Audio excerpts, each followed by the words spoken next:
Why would a world-famous billionaire filmmaker risk his life to go somewhere darker, lonelier, and more hostile than the surface of Mars?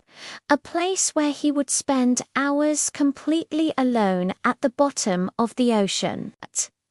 In 2012, James Cameron, the director of Titanic and Avatar, became obsessed with answering one urgent question: what really lies at the deepest point on Earth, and what does it mean for our future?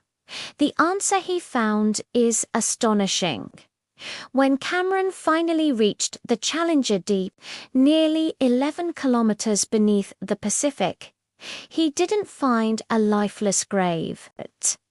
He found a silent alien world teeming with clues about Earth's past and future locked away in mud and microbes. His journey led him to a bold and unsettling prediction: the next great discoveries that change humanity won't come from the stars above, but from the crushing darkness right here below our own oceans. In March 2012, southwest of Guam, a strange 7-meter-tall bright green submersible bobbed in the waves. Inside, folded into a cockpit barely larger than a coffin, sat James Cameron. He was about to attempt something no human had ever done alone: a solo descent to the Challenger Deep, the deepest known point on Earth, almost 36,000 feet down. For over 7 years, he and a massive team had quietly prepared for this moment, building a one-of-a-kind machine designed to survive pressures over 1,000 times greater than at the surface. The sub, named Deepsea Challenger, looked nothing like a typical submarine.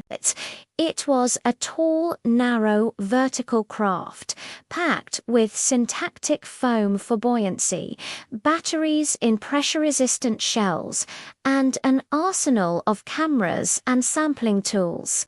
Cameron himself called it a vertical torpedo because it was built to plunge straight down, falling through the ocean like a slow-motion bullet into the deepest trench on the planet. Once the crane released the sub, Cameron sealed himself inside. That hatch was the only thin barrier between him and the crushing Pacific. At the surface, the cockpit was warm and bright. But within minutes of sinking, the light outside vanished. The world outside his viewport turned from blue to black, to a blackness beyond black, as he fell past 4,000 meters. Faint flashes began to appear: bioluminescent creatures, tiny living lanterns, flickering like stars in a night sky that now surrounded him on all sides.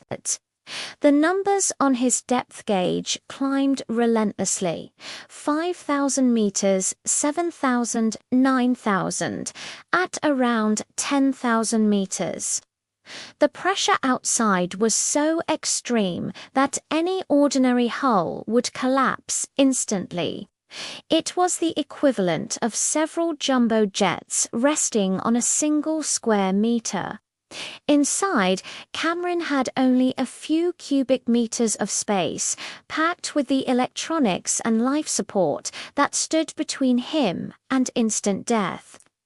He later compared the cockpit to an Apollo capsule, but his destination was a place even less familiar to human eyes than the moon.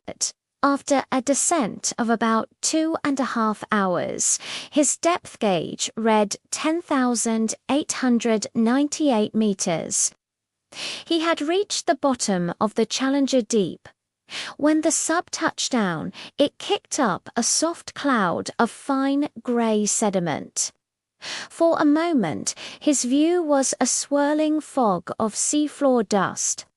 Once it settled, Cameron was looking at a place almost no one had ever truly seen, a vast, desolate plain of pale mud, scattered rocks, and steep walls disappearing into darkness. He was only the third human to ever reach this depth, and the first to do it alone.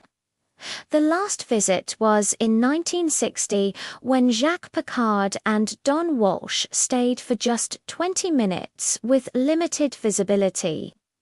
Over 50 years later, Cameron arrived not just as an adventurer, but as a one-man science lab.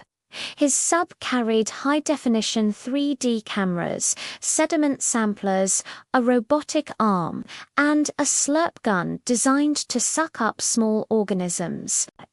For hours, he piloted the Deepsea Challenger along the seafloor, hovering over the sediment like a spacecraft gliding across a silent alien desert. The landscape seemed featureless at first, but hidden within that mud were microbial communities that could help scientists understand how life survives under extreme pressure and total darkness. These findings could even offer insights into how life might exist on other planets. But the dive wasn't a flawless science fantasy. The hydraulic arm had issues, limiting his ability to collect physical samples.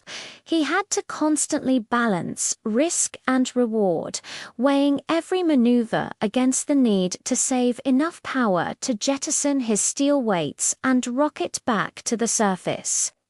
When the mission clock hit its limit, Cameron triggered the ascent. The sub released its ballast and shot upward, accelerating toward the light after hours in the deepest dark.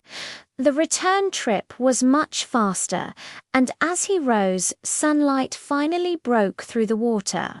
His crew watched anxiously until the sub's bright green hull broke the surface. When he emerged, exhausted but smiling, Cameron had done more than just set a record. His expedition proved that a privately driven mission could deliver serious science from one of the most inaccessible places on the planet. The samples he collected led to the discovery of new species and provided invaluable data on deep-sea geology and biology. For Cameron, the dive rewired the narrative of exploration. He argues that while we spend generations looking up at the stars, the greatest unexplored frontier lies right beneath our feet. His experience confirmed his prediction. Future breakthroughs in medicine, materials, and climate science may come not from rockets, but from submersibles plunging into Earth's deepest trenches. The image that endures is stark and unforgettable. One human alone in a metal capsule 11 kilometers down, staring at a silent seafloor that tells a story billions of years old. With every frame of footage and every vial of sediment he brought back, he poses a challenge to us all. Will we treat the deep ocean as a distant curiosity, or as the next great frontier that could transform our understanding of life, our planet, and our future? Thanks for watching. If you were fascinated by this incredible journey, hit that like button and subscribe for more stories of human exploration.